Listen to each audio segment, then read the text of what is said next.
KLDR Online, Leadership Development Radio. Thank you for joining the Maverick Paradox. And now, here is your host, Judith Germain.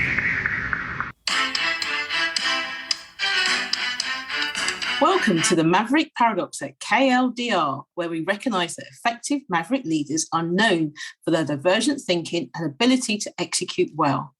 Each week, we will explore Maverick leadership in all its guises, exploring what it is to be an effective Maverick leader with experts in diverse fields.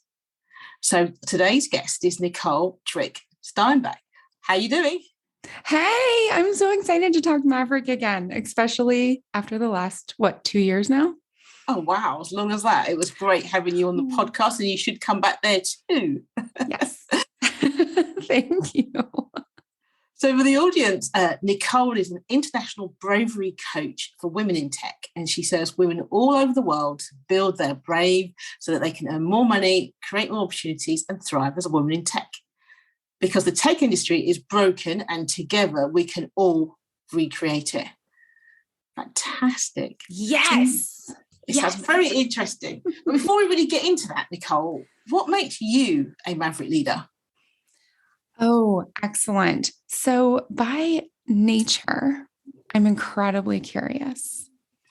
And over many, many, many years, because I do not have the classical background for someone in corporate, let alone in an executive role, over many years, I built the bravery to embrace that, to be the one that grew up on welfare, to be the one that struggled to pay bills, to be the one with a speech impediment, with an eating disorder, with all of the fun things, right?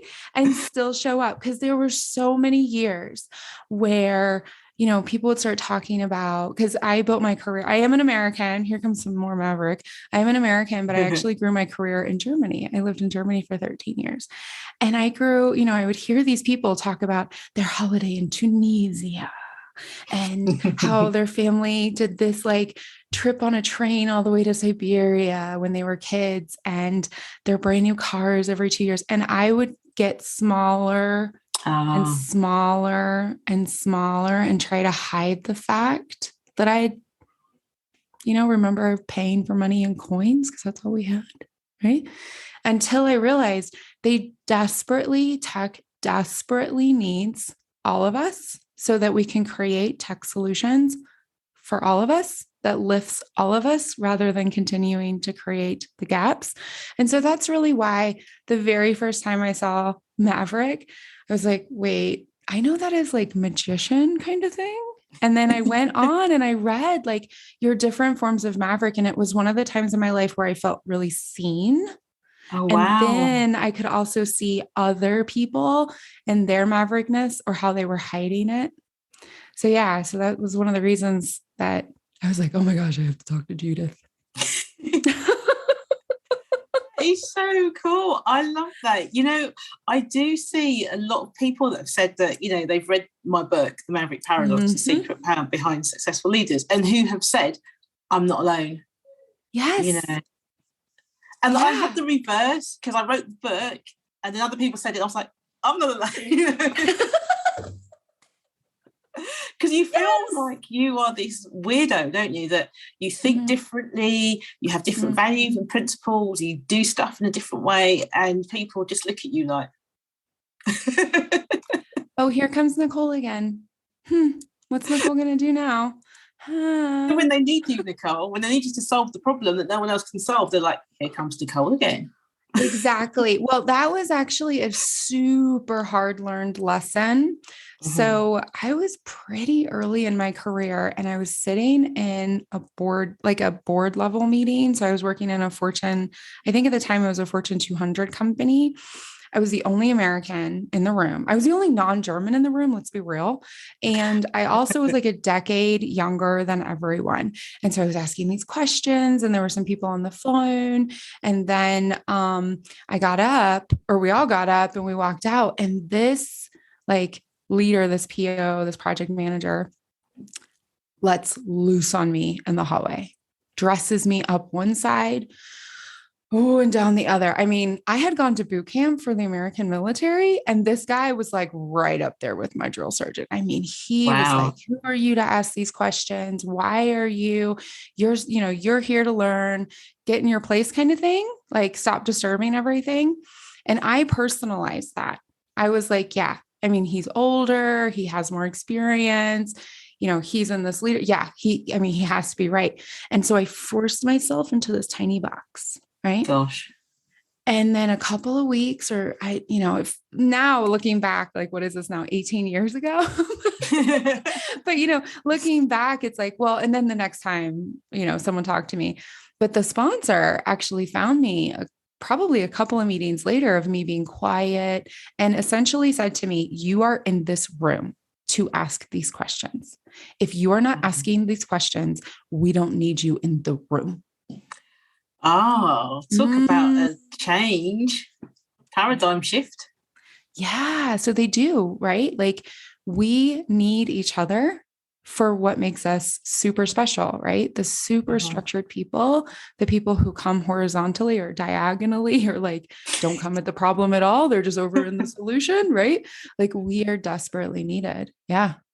Totally. Yeah. Especially now. I think you need maverick leaders now because you need those change eager, ready to change the world, but who can see the big picture and then the small picture and then see how you connect them together. So I think that's quite interesting. So thank you for that. So in your leadership journey then, so did it go from were you I can't imagine you as a shy person. It doesn't. Were you just more repressed? I can't see you as a shy, retired. Insecure and definitely like self-repressed for sure. Absolutely. In fact, around this time, I was working for somebody and he was a really aggressive personality.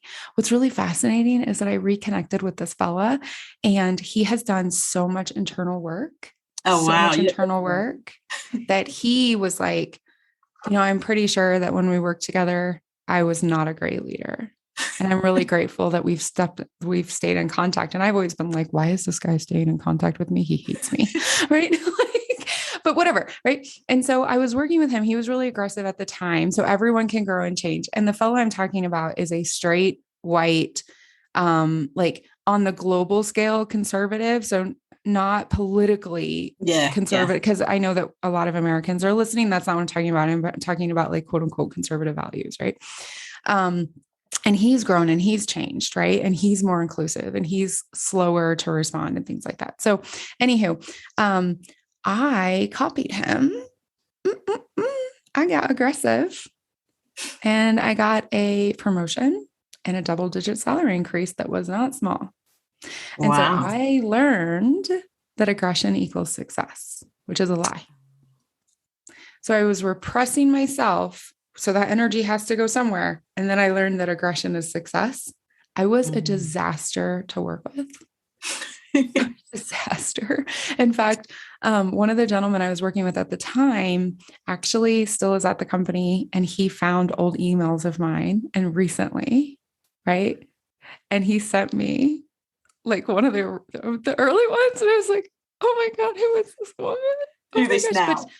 But she wasn't a woman. She was a girl and she was confused and self-repressive and insecure and was also getting all of these external, results that encouraged bad behavior because I didn't know how to be a maverick in my own way. I didn't know how to step up with the compassion for myself, but also for others, the understanding, know my magic, but also know where my magic is not and to hand that over. So yeah, I was never shy. Never shy. And then from there, thankfully the corporation I was working at really believed in, I was based again in Europe. So unionization, but also just a different experience, a different set of expectations to profit and longer term growth cycles. Right. And so I got sent to coaching and it changed my life. I learned what assertiveness is. I learned to, shine, to know where I'm not great. I need to have a 2 in the box who thinks about details. Do not let me touch your Excel, y'all. Do not let me touch your Excel. just not a good fit. Right. And so that's kind of how my journey happened with a lot of failure, and a lot of exclusion and a lot of hurt. Right. Into real growth and wonderful experiences. I mean, I've been to over 25 countries for work. I've worked in over 25 countries. And for a girl who grew up in poverty in Southern Ohio, which is Appalachia land, it's a freaking miracle. How do you go from that? Is there a certain mindset that you had, or do you see it as luck? I mean, do you see that you drove that, or did you respond to the circumstances? Yes, both and, for sure. For sure.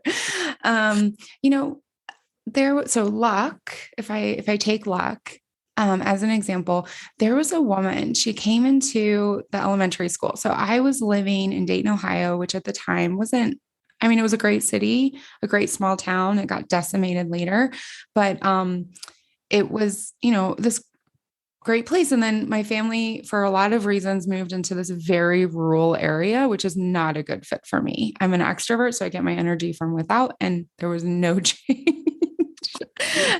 And I also went from a very diverse environment into an environment where everyone looked like me and they were all thinking the same. And I was so confused. Like that really hurt me.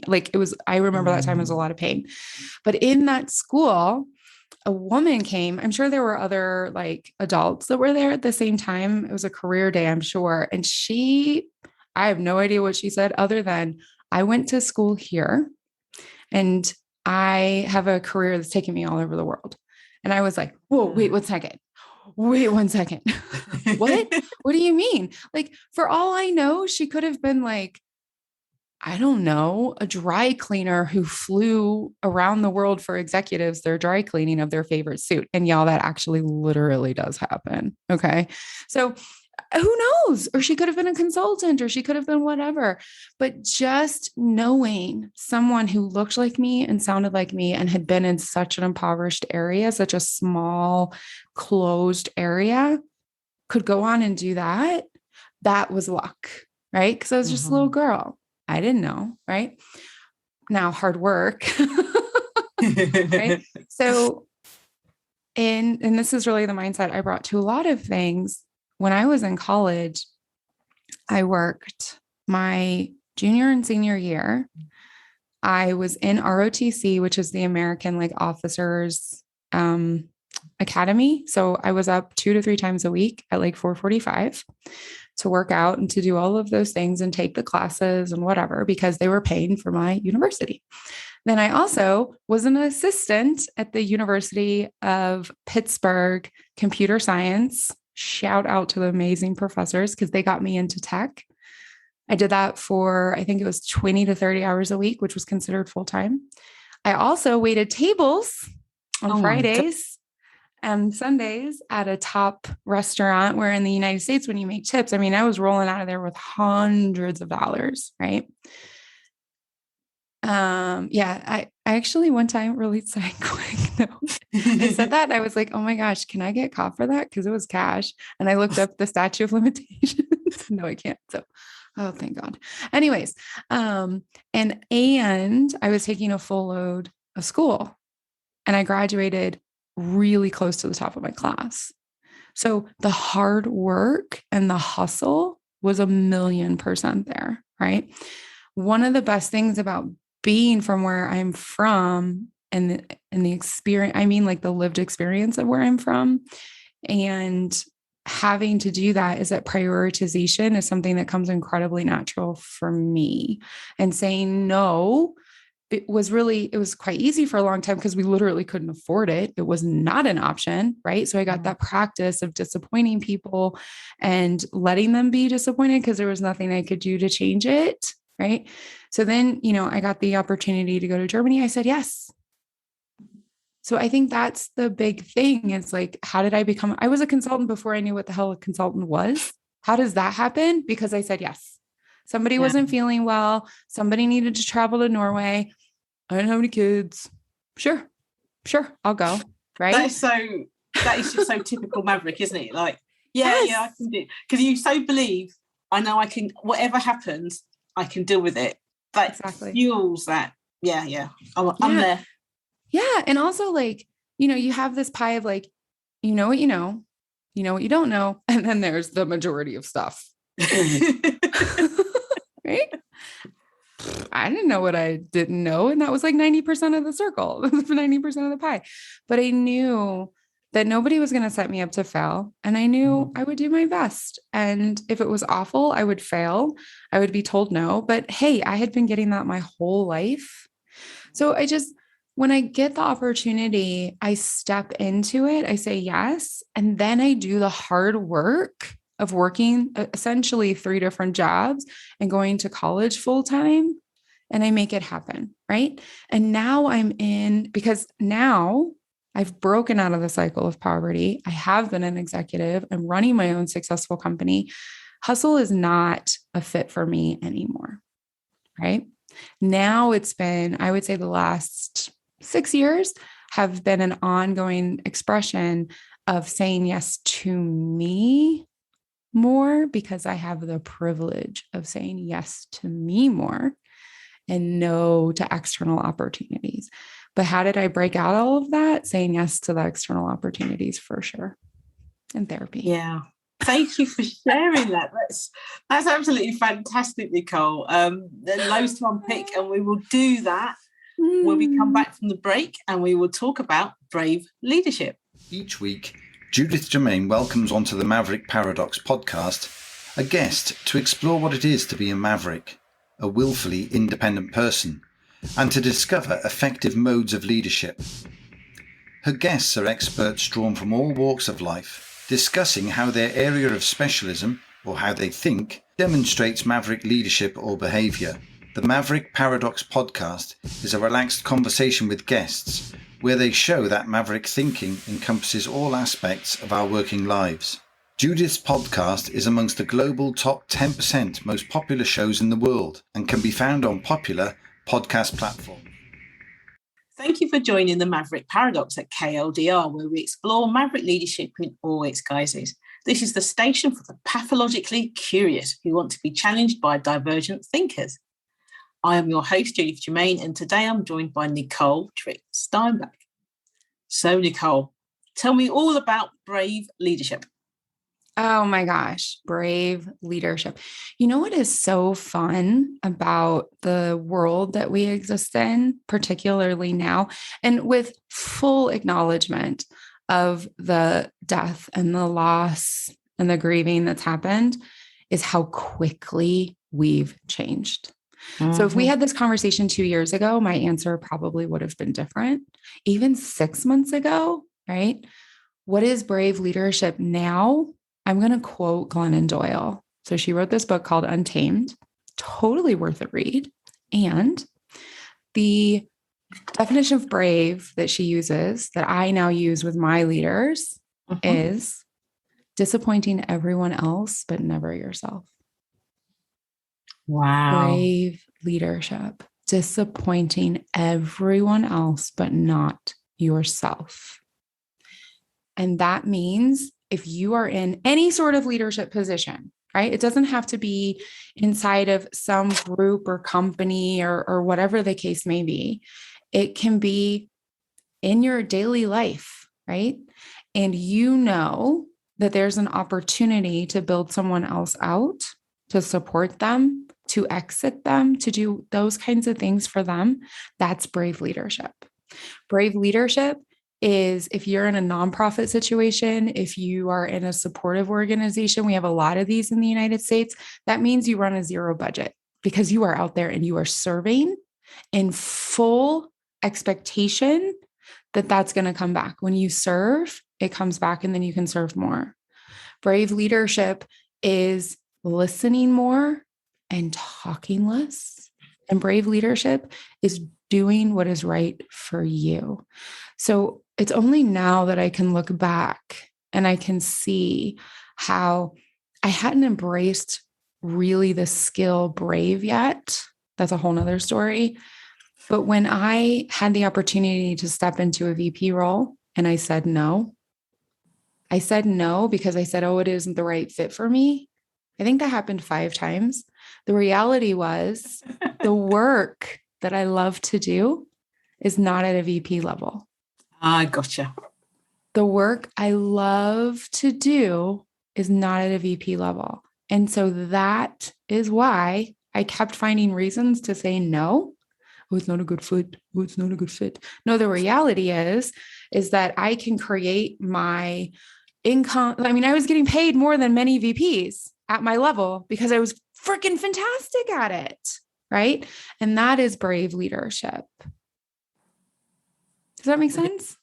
It does. I'm just wondering, though, how do you ensure that brave leadership, as you've stated it, isn't selfish leadership?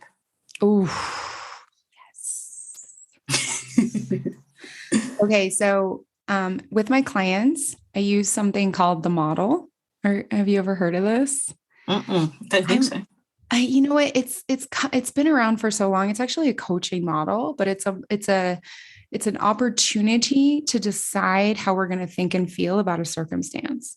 And so we always start with, okay, a circumstance is something we can all agree on. We're over budget. Let's take over budget. Okay. So we're not like, take something where people are really selfish a lot of the time, and it doesn't have anything to do with hiring and firing. So we're over budget. It's just a circumstance. We're going to look at those numbers. It's a yes, it's a no, right? Then the next line is thought. So we can choose at this moment in time, we can make a choice. And this is what I really work with my clients on, right? So what is your instantaneous thought? I have to get more money, right? Money is power, all of these things that we've been taught. That's great. So let's go down to feeling. How do you feel when your thought is, I have to get more, right? Most people feel gross, right? They feel self-disappointed. They feel graspy. They feel hungry. They feel that they live in lack. They feel angry, frustrated, all of these things, right? Somebody needs to give me more money. And then we go into the action line, which is the fourth part of the model. How do you behave? What do you do when you're feeling these icky feelings because you're thinking, oh my God, I need more money, right? And then what kind of results do you get, right? And when we do that model out, that instantaneous model that people have, people can start to see, oh, wait a second, I'm choosing how I feel? That's bizarre. What do I do about it? What do I do about it? And so you go down the other line and you make some choices, right? So circumstances the same. We're over, right? And then the thought can be something like, I can ask for a budget, or we're going to have to make some hard decisions, or, I need to empower the budget gods to understand what we're doing here, or whatever. You can choose a million thoughts, right? And then how does that thought make you feel? And what I really try to support my clients and my leaders with is getting to empowerment. I feel empowered. I feel informed. I feel empowered. Cool. So what do you do when you feel informed, empowered? And these actions of like feeling the ickiness, I have to get more money, versus, okay, this is an obstacle I can work on, right? The actions are completely different. And when you're over in this ever a little more, you nudge and you nudge and you nudge until you're really over here. And I'm sure all of us are thinking of a leader who behaved this way, right? The results are going to actually show up in your thought line, right? Oh, this is just an obstacle. I'm working on it, right? And so that's one of the biggest ways that I support people in getting clear on that. And when you're selfish, this is crazy thought, but when you're selfish, you know it, and you are disappointing yourself. Oh, so a little bit of guilt thrown in there, because I was just thinking that it's a little bit at odds with effective maverick leaders who work for the greater good, and who, whilst they don't ignore what they need and they get what they need, there are many instances where they'll go, I really want this, but it's better if we all have that, so I won't have this. And I was wondering, does that fit into the brave leadership style you're talking about? It does. Okay. It does for me. I will say for me and for the clients that I choose to work with and the people I surround myself with. Yeah, Yeah. So for example, if I can take like a super emotional example, it is not easy. So circumstances, someone just said something homophobic around me, right? I'm in a business meeting. This literally happened less than 4 months ago. They said something pretty homophobic, right? And I now have the option to either have a thought where it's like, ew, that's gross. Why would they do that? Which would be disappointing me. Or I can have the thought of, oh, this person needs support, right? How do I feel? Well, in one, I feel angry and I don't want to be in this room anymore. And the other one, I feel empowered. I feel curious. What's going on with this person that they think that that's okay? Do they know? Right? And then I can go into my action. Now, the selfishness in this case, right, would be me dealing with my feelings, but not doing the right thing. Aha, gotcha. Right. And the other one is saying with, the conversation I had with this person, they genuinely didn't get it. They didn't understand that what they were saying was incredibly homophobic. Right. And these are the opportunities for brave leadership. And this is why for me and the way that I work with my clients in the world is exactly this area is the bravery. And it is so challenging.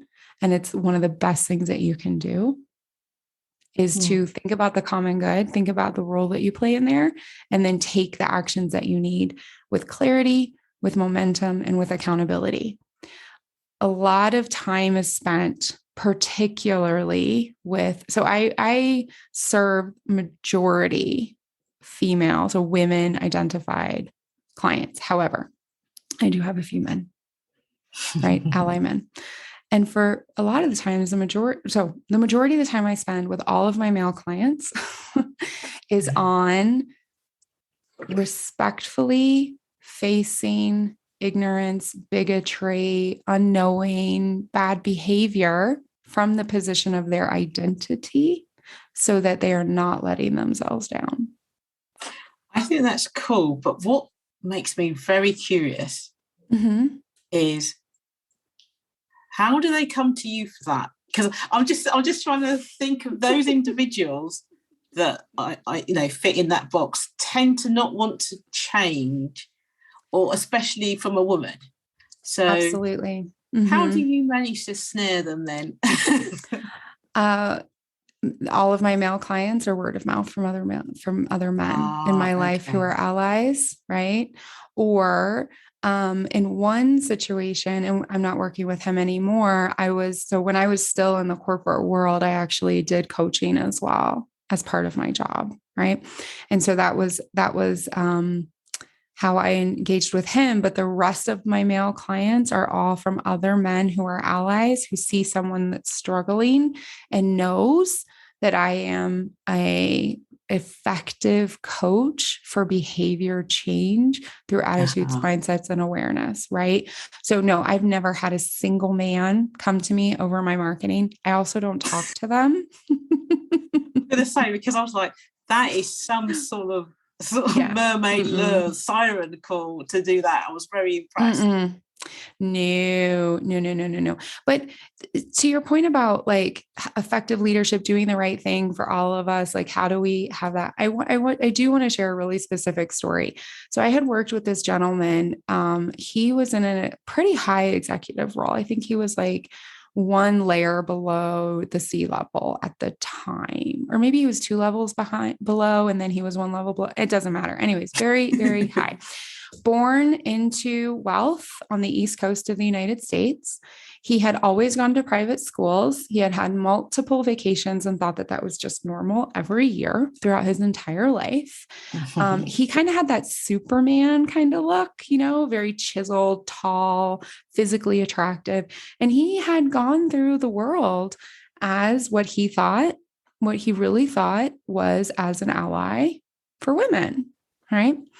And he had a few grown daughters. They were gorgeous. Picture East Coast wealthy. You got it.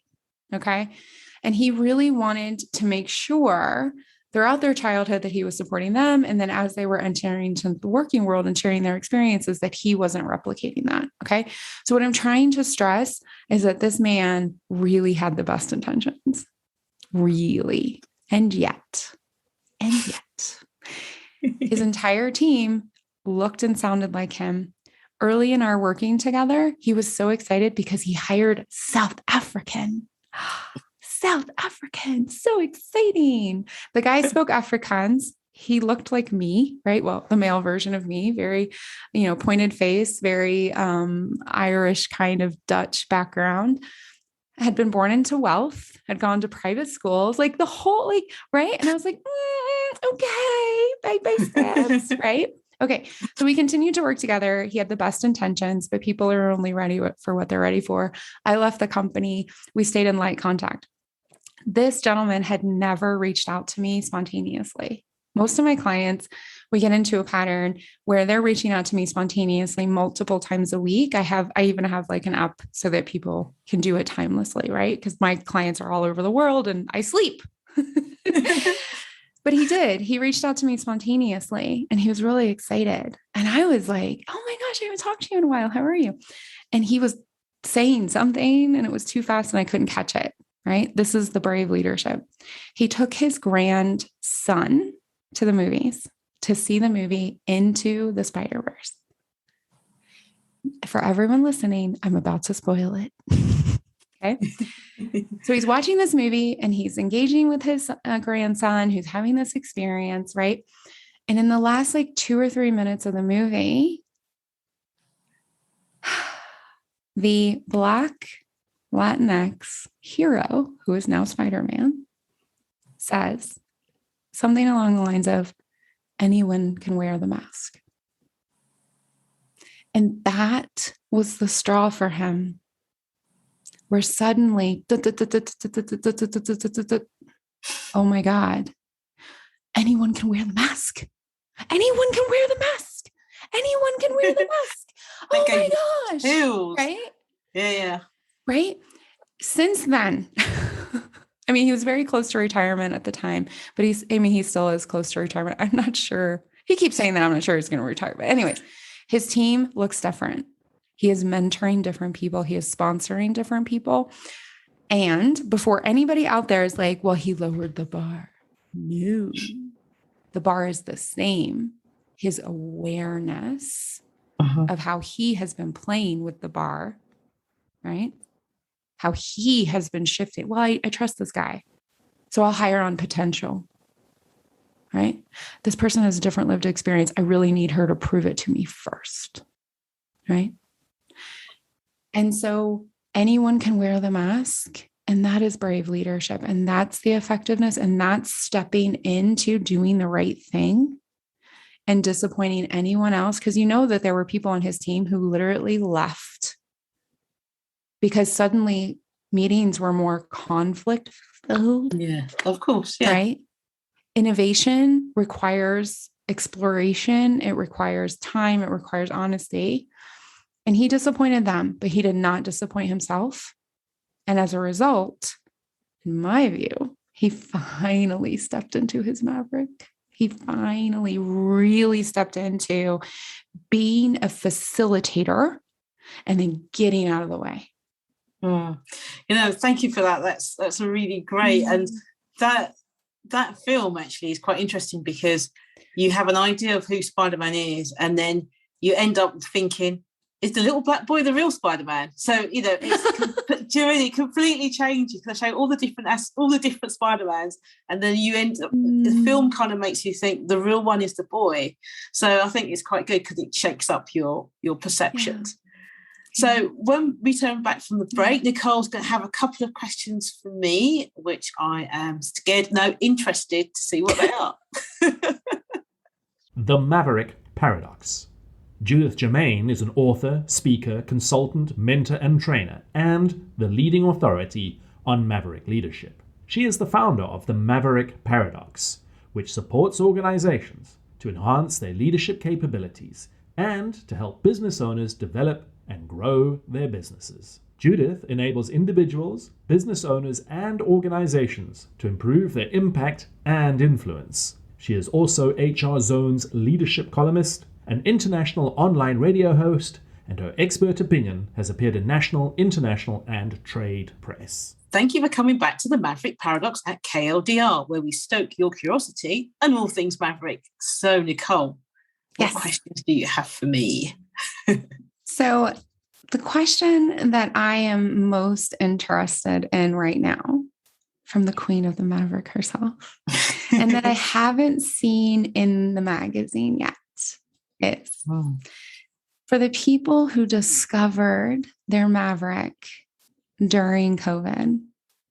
Oh, How do you suggest they can hold on to that as the structures of power attempt to reassert this quote unquote normalcy rather than creating a new normalcy, right? So these people who discovered their Maverick, how do you recommend they can really hold on to that or even extend it, deepen it? yeah. That's a fantastic question. You know, what's so fantastic about it is that when you've got someone who's a conformist who becomes like a maverick, behaviors to behave like a maverick due to circumstances, that change is really fragile. So it can be pushed. You can push them back to conformity and they'll never do anything maverick, anything naughty again, but they probably repress it. Or they can go right out there and start acting and being like a maverick leader. So I would say is protect yourself, actually. Protect your inner self. So keep discovering who you are, what you value, what your principles are. You can't be manipulated if you know who you are. People tend to change when they're not sure. Do I accept this, not accept this? If you're not sure if you accept it, then it's easy to be doing it. And I think probably to go into the stuff that you talk about in terms of being brave, you know, you have to stand up for what you believe in. You have to do the right thing, but also just to sit there and just go, what can I innovate today? What can I do that's different? And just keep pushing your comfort zone until you find that your comfort zone is this tiny little square but you enjoy living outside it. Do you know what I mean? It's just like comfort zone and you're like looking behind. It's somewhere back there. But you're quite happy about that. You're not scared of being outside. In fact, it's almost like the comfort zone is like this sort of membrane that you have to push through. And then once you're through, you can just look at that little hole and go, yeah, that's the shape I left on my comfort zone. I love that. Membrane. I'm taking notes. Membrane. Out of that's fantastic. Thank you so much. Thank you so much. And so kind of building on top of that with, you know, people who've discovered their Maverick, right? And now we're looking at this resurgence, let's say, of these systems of power. For people who, you know, I think back about myself, and those systems of power were my levers to break cycles that were not helpful for me and certainly would not have made me a great ancestor for my future generations, right?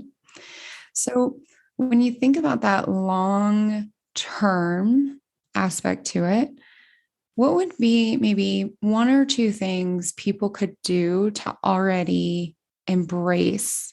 You said like step out of your comfort zone, right? Would you be willing to share one or two really specific steps for people to undertake when they're faced with, I need to stay in these systems of power because I'm breaking cycles here, y'all? I should have known you would ask really difficult questions. Let me think. What would you do? But that's cool. I like that. Keeps me on the edge. So what would they do? I would say, I've lost the question now. What was the question? So one or two things. So for people who, like me, are inside the systems of power because they're breaking cycles, right? So maybe they don't have the resources or the experience to just step out completely right now, right? What are one or two things that they can already do to step out of that comfort zone? Okay. So what I would do is to, first of all, write down one of the things specifically that you are worried about and scared about. So it could be, if I say no, they won't talk to me anymore. If I do this, I'll lose my job. Or, find out specifically what are the things that you're worried about, and then look at what are the solutions for those things. So one of the things that Maverick leaders do all the time is do scenario running in their heads all the time. And it's so constant that I don't think Maverick leaders even realize they're doing it anymore. So it's like, I'm planning to do this thing, and then immediately scenario starts running, and I'm going to do and this will happen. Oh, if that happens, I'll need to do this. Or, oh, this could happen. I have no plan if this happens. And this happens might be, I might lose my job. Like, oh, I need to find a different ending to that scenario.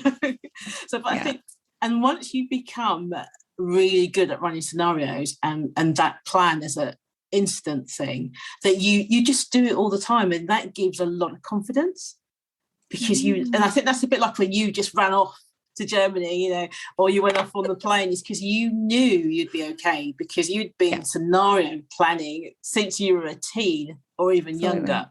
So you knew, you already had like 15 scenarios of possibilities of what's going to happen before you even thought about it. So that's one of the things they say about Maverick leaders, are like, you think really fast. That's because we're practiced at it, because we're constantly thinking, constantly scenario planning. So that's what I would do. Find out what it is that you're frightened of. What are the solutions? What could go wrong? Run some scenarios or even experiments, and then go for it and learn from it, because every failure is a stepping stone to success. And if you fail and it's a surprise, you did not plan properly, because most Maverick leaders plan in failure. So once they've done it, they go, this might not work. However, if I'm at this point, this is what's going to happen next. So if it doesn't work, it doesn't mean that you're not angry. It doesn't mean you're not disappointed. You're not like you want to kick yourself, but you're not that surprised. You're like, okay, now I need to do this. Oh man, that's so good. Yeah, you're right. Scenario running. I mean, that is second nature to so many, and it confuses others. I love this idea of evaluate, right? And the failure plan, like just planning for failure, right? So I will admit, like, since I've gone out on my own, I've even begun evaluating my successes. What went wrong? What went well? What could be better next time? But you're not OCD about it. So I think when we say it, people think it comes with guilt or cynicism. It's more of a curious, joyful journey, and you don't plan to fail. It's not what I'm saying. It's like, I'm planning to recover from my possible failure. I think that's what I mean. Yes. Do you know what I mean? It's not like I'm planning to fail. That's okay. Let's fail fast. What kind of madness to come up with that? But you want to be able to recover from the failure fast. I think that, the move fast, break things is such a truly selfish way of thinking, because it assumes that everybody has the opportunity and the buffer of privilege, financial, identity, location, education, whatever, to break things. Yeah, there's consequences. You breaking things affects somebody else's life, doesn't it? So you can't just recklessly break stuff because you need to learn that. That's what Maverick leaders are like. That's not the greater good stuff. That's wrong. So that's why maybe we do that scenario planning, that kind of checking and stuff first, so that we're de-risking stuff. Doesn't mean we don't fail. Doesn't mean we don't fail big, but we don't do the same failure twice. Yeah. Because at that point it's a choice, right? At that point it's a choice. I have to repeat you, because it just went so fast. I have to repeat it. Breaking things that impact other people just because you need to learn, that is selfish. That is not cool, right? Now it can happen on accident, Lord knows, right? But when we're in the mindset that we're going to move fast and break fast and all these other things, and we're not consistently taking into the human impact and the consequences of our choices, girl, yes. Judith. Yes. Now I actually have a fun question. Okay. They're the ones I'm scared of the most. No. Because I know that you've answered it a couple of times, but it needs to be heard. It needs to be heard. Mavericks were out here changing the world. And we got new Mavericks coming to us who are realizing, right? They're stepping up in new ways. And I'll tell you, man, sometimes we forget to actually have fun, like actual fun. So what are some ways that Mavericks, who are always scenario running and stretching systems and living on the edges and thinking of the greater good, how can we have fun? Yeah, that's interesting. You know what? I feel like it's almost two questions. Like, how can you have fun that's not primarily about you learning something new? Because in some respects, it's like, it's fun to do something new that I learned from. That's fun, but that's not I suspect that's not the fun you mean. But, you know, I'm kind of like, this is really fun because I don't know how to do this. Let's do this. But I don't think that's what you mean. I think you mean like something unrelated to actual personal growth. Yes, because I do think that we fall into that a lot. I fall into that big time. I've had to force myself over COVID. I was talking to a client the other day and we were both laughing because she was saying that she needed to relax and she needed to read a good book or something. And I just said, don't read anything you can learn from. And we just started laughing because I was doing that. You know, I was like reading tons of books, but they're all like books you can learn from. So I deliberately did the complete opposite. And I said, it was so funny. I felt like I was going to read a meringue. So I literally went and like downloaded cozy mysteries. Like, so not like, not You're like reading those right now. I'm reading those right now. Oh my gosh. To relax the mind. Because like normally if I was going to read a detective thing, it would be like a Sherlock Holmes, you know, something I have to figgle and wrestle with. Yes. I was like, no, I'm not going to have a meal. I'm going to have a meringue. Like, it's got no nutritional value in it whatsoever. It's purely fun. Because I was just like saying, I was reading for pleasure. I love reading for pleasure, but I was learning as well. And that's not quite relaxing the head. And I think it's the same with, I'm going to admit some embarrassing things now. It's a bit like films as well. It's kind of like, again, you know, you're watching a film and you see, especially like if you're in the leadership field or maybe in the coaching field and you're like, oh, you can't help but analyze it as you're going along. So I ended up watching Christmas film and really ridiculous stories on, I don't even know if I can admit it on my own show, but you know, that kind of, it's like those, just embarrassed now. Like, well, I will admit that in May, I watched The Christmas Prince. Yes, I was going to say, so did I. How embarrassing is that? It's like, and those kind of like those American films where they find this this prince from this European made-up country, and then American, like, it's just so ridiculous. But it was just like, I just have to just enjoy it for the sake of, you know, it's like my film meringue, you know what I mean? So it's like, I'm all embarrassed now. Oh my gosh, I'm owning it. And I watched the follow-up, the baby one. I watched the follow-up. I also, during COVID, watched all of Star Trek. So I hear you, girlfriend. Star Trek. Oh, don't you? I forgot you were as a rabid fan as well. I've been watching Voyager. I've rewatched all of Voyager. But I think that feels a bit work-like as well because she's such a good leader. So it's just you watch episodes and I'm like, I must write a blog about that. And I see myself taking notes, go. And the bit when she did that with Seven, I just so yeah. So it's an occupational hazard. Oh gosh, I can't believe you made me admit this on my own show.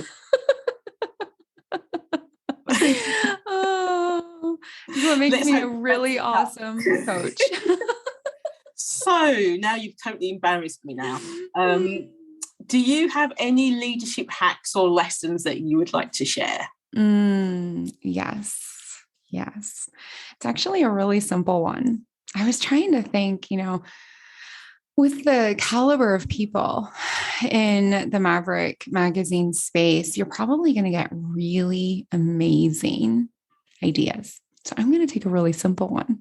So you have your hands, and you can do this in person, but you can also do this on Zoom, right? And when it's time for you, to lead by lifting up others, right? Giving them the space to talk, giving them the opportunity to enter into conflict, right? And you can feel that your body language is getting into the, well, I'm going to decide, or I'm going to step into this, or whatever the case may be, right? Because I know that a lot of us are, on the cutting edge, and we're in the start of the conversation and we're driving the decisions and no. Okay. But part of that is being bravely quiet, right? Right here in the fat. So in between your thumb and your index finger, there's a fatty piece. Now there's a skin piece. Your nerve is not going to respond. There's a fatty piece.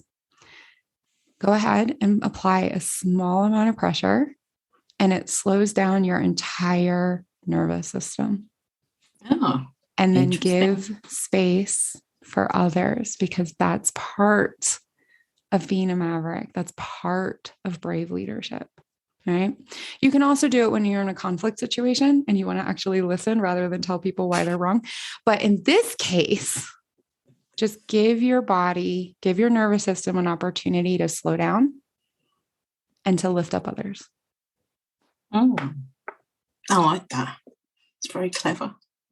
And I think, you've mentioned a couple of times the Maverick Paradox magazine. And for those that want to check that out, it's at themaverickparadox.com. So do check it out. And Nicole has written some fantastic articles. So do check her out. So thank you, Nicole.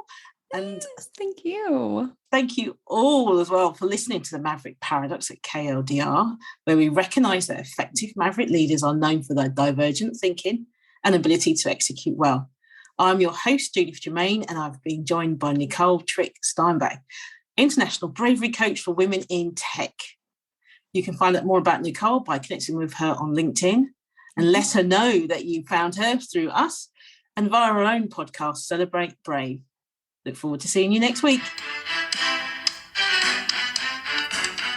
Thank you for joining the Maverick Paradox. Only on KLDR Online, Leadership Development Radio. You can follow Judith on her fan page at Judith Germain.